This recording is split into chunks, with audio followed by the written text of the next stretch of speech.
You wouldn't know it by looking at me today, but in August of 1977, I also survived a saline infusion abortion. And as Gianna shared, that saline infusion abortion involves injecting a toxic salt solution into the amniotic fluid surrounding the preborn child. The intent of that toxic salt solution is to scald the child to death from the outside in. For days, I soaked in that toxic salt solution, and on the 5th day of the procedure, my biological mother, who was a 19-year-old college student, delivered me after her labor was induced. I should have been delivered dead that day as a successful abortion.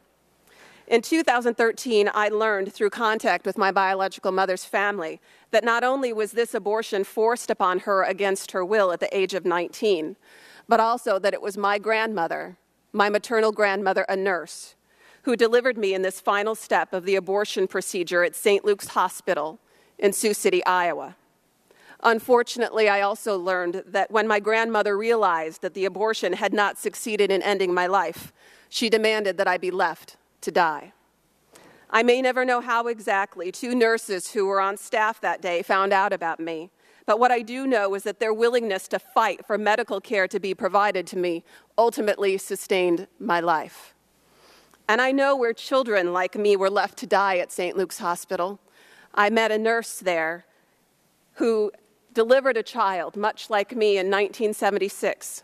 She delivered a little boy after a failed saline infusion abortion, but she followed her superior's orders, and she placed him there in a utility closet in a bucket of formaldehyde to be picked up later as medical waste after he was left there to die alone. A bucket of formaldehyde in a utility closet was meant to be my fate after I survived that abortion attempt. I weighed a little less than 3 pounds when I survived. I suffered from jaundice, severe respiratory problems, and seizures for an extended period of time. And one of the first notations in my medical records by a doctor after I survived is that I looked like I was about 31 weeks gestational age when I was delivered. Despite the miracle of my survival, the doctor's prognosis for my life was very poor initially. My adoptive parents were told that I would suffer from multiple disabilities throughout my life. Yet here I am today, perfectly healthy.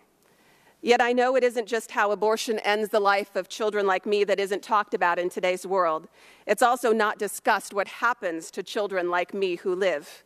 I can tell you we are your friend, your neighbor, your coworker, and you would likely never guess by passing us on the street that we survived what we did. In my work as the founder of the Abortion Survivors Network, I have had contact with 203 of these other survivors. Letters from some of those survivors have been submitted to this committee.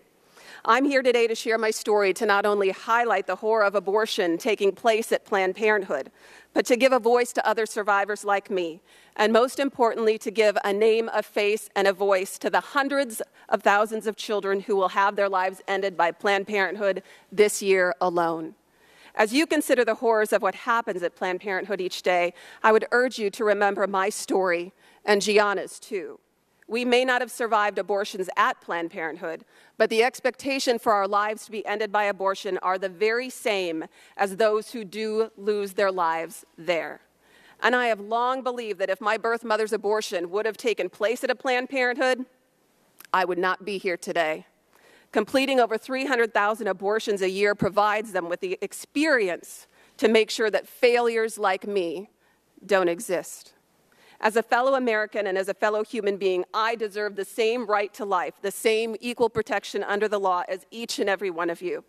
Yet we live in a time where not only do such protections not exist, but my own tax dollars and yours go to fund an organization that has perfected the very thing that was meant to end my life.